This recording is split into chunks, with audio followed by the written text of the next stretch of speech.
Hello guys, welcome back again sa ating programang The Action Mano at sa ating YouTube channel. Mega love shoutout po sa lahat natin ng mga viewers Luzon, Visayas at Mindanao all over the world. Welcome back naman sa ating panibagong video, panibagong reaction, mga ka-action, mga kakamping. So eto na ho mga ka-action, mga kakamping. Sabi ko nga ho sa inyo talaga, naaabangan natin ang maging reaction ni Maharlika. So eto na po. Grabe na po ang panghihimutok niya sa kanyang live ngayon. Oo, grabe ang tindi ng pinagsasabi niya kay bagong new secretary PCO na si Attorney Claire Castro. Ay matindi ho talaga itong baba ni Maharlika. Baga gidlaki itong manok na dili gidlaki magpasubli sing kadadaldal. So ito ho mga ka-action ha. Sana mapanood ito ni Attorney Claire Castro ni Yosek Attorney Claire, di ba? Kasi matindi po ito mga ka-action. Grabe, tinawag na walang utak daw ito si Attorney Claire. Sos Mariosep, ito si Maharlika. Patawarin ka sana sa Ginoo na sa iyong pinagsasabi, Inday.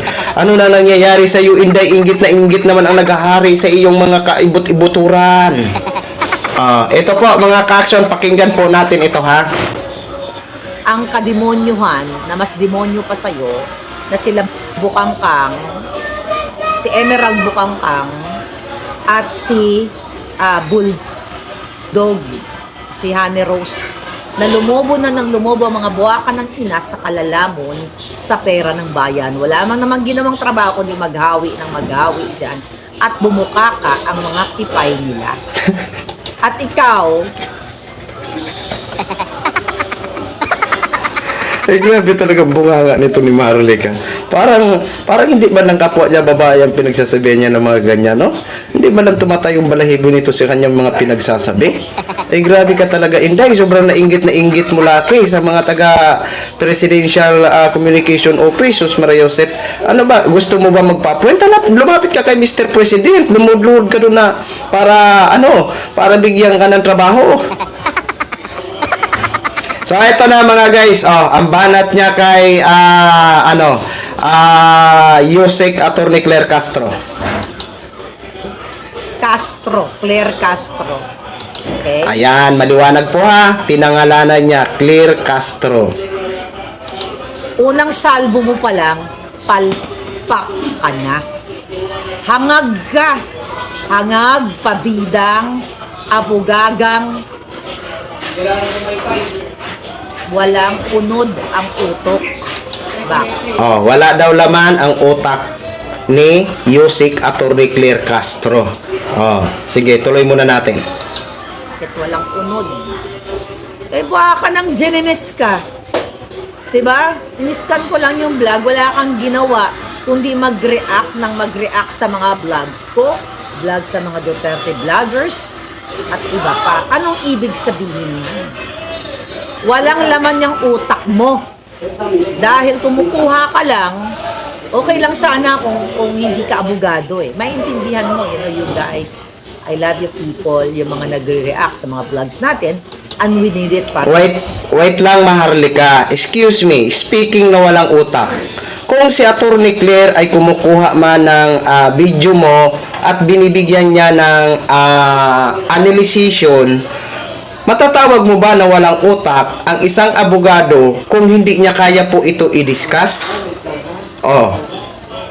Ngayon nagagalit kayo dahil kinukuha ang video nyo tapos binibigyan ng mga magagandang opinion o dinidiscuss katulad ni Attorney Claire Castro.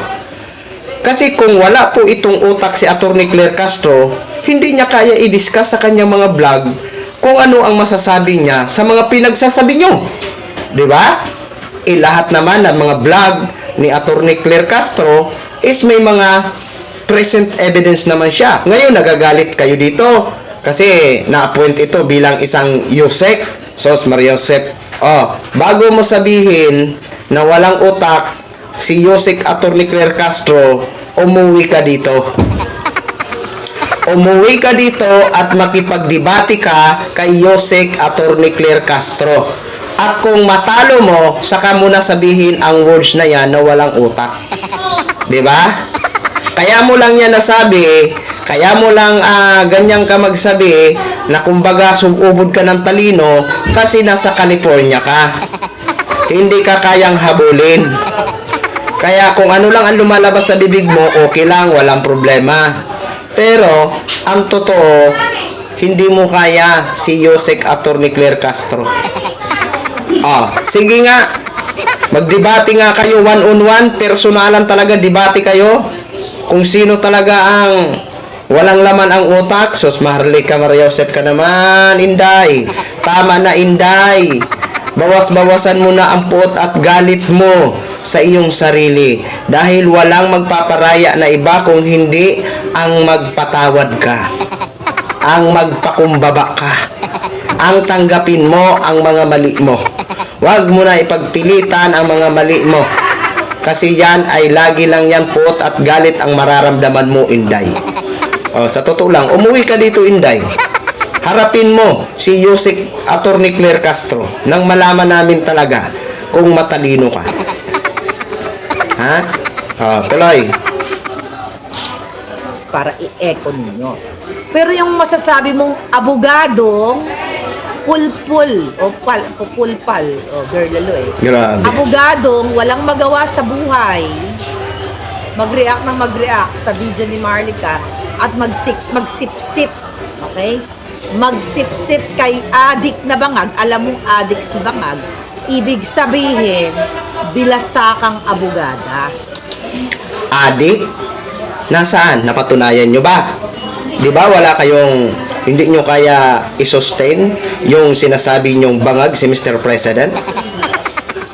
Di ba?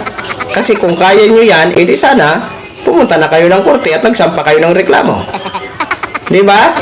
Ano? Bago nyo kasi paulit-ulit na kayong bangag-bangag, wala naman kayong patunay, wala kayong sapat na ebidensya. Sos, Maria Josep Maharlika Kasi ang magaling na abogada, right? Kasi you're claiming na magaling ka.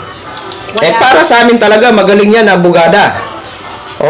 Magaling po yan na abogada si Atty. Claire Castro.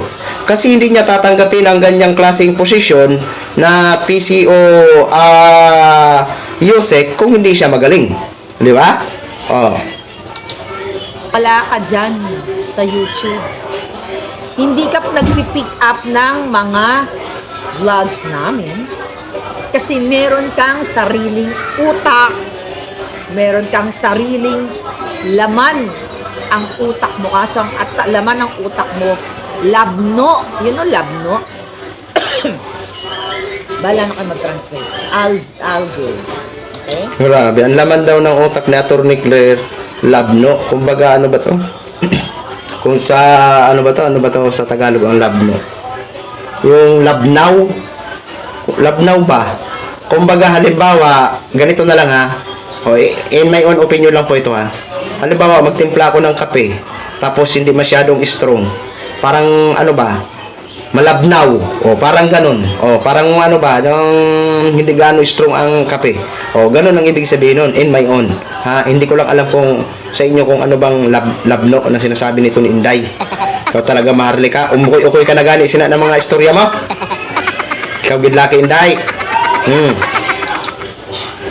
In science. Yan. Ribo, nasagot ko na ang iyong katanungan. Alright. Tirador ng gold si Senior the Junior. Ngayon, itong mga ulol na ito. Sus, Maria Josep. Excuse me po sa words ni Maharlika. Pagpasensyahan nyo na po YouTube ha sa words niya. Diyos ko po. Presidential Communications. Ang unang salbo ng mga hitad ay what? Sila daw ay lalabanan nila ang fake news. Tapos Kaya pala nagagalit ka kasi nabanggit nila na lalabanan ang fake news. Kasi isa ka din siguro sa nasasaktan kasi isa ka sa masasagasaan kasi lalabanan ang fake news. Kasi invited ka nga sa try committee sana eh. Kaso kahit man lang mag-zoom ka, pwede ka naman mag-attend kaso takot ka rin. binanggit ang mga vloggers. Imagine nyo, unang pasok pa lang nila, ang nasa utak ng mga buwakan ng ina ay ang mga vloggers. We're very special. Mga DDS vloggers. Okay? Ang mga bugok sa Kongreso, sa Senado, ang nilalaman ng utak nila ay mga vloggers like me. Anong ibig sabihin yan, mga palangga? Ang ibig sabihin, natutorete at umiikot ang tumbong nila sa power ng ating mga bells. Bakit kamo? Sinasabi nung J. Ruiz at So yan lang ho mga ka-action, hanggang dyan lang po tayo no sa kanyang banat kay Yusek Attorney Claire Castro. Okay? Maharlika, masabi lang namin sa iyo, advice lang bilang Pilipino, kasi Pilipino ka pa rin, no? Oo, bawas-bawasan mo yung pagiging pagiging panatiko. Oo, yung pagiging inggit mo sa katawan, bawas-bawasan mo yan. Kasi alam ko na yung kaya mo nasasabi yan dahil naiinggit ka lang. Inggit lang ang namamagitan sa'yo. Oh, yan ang psycho ko kung bakit ganyan ka nalang bumanat, na para bang nakakataas ka sa isang tao, na kung ano-ano ang gusto mong sabihin sa isang abogada, sabihin mo, wala kang takot. Pero sige lang. Darating din ang araw na baka mamaya umiyak ka. Oo.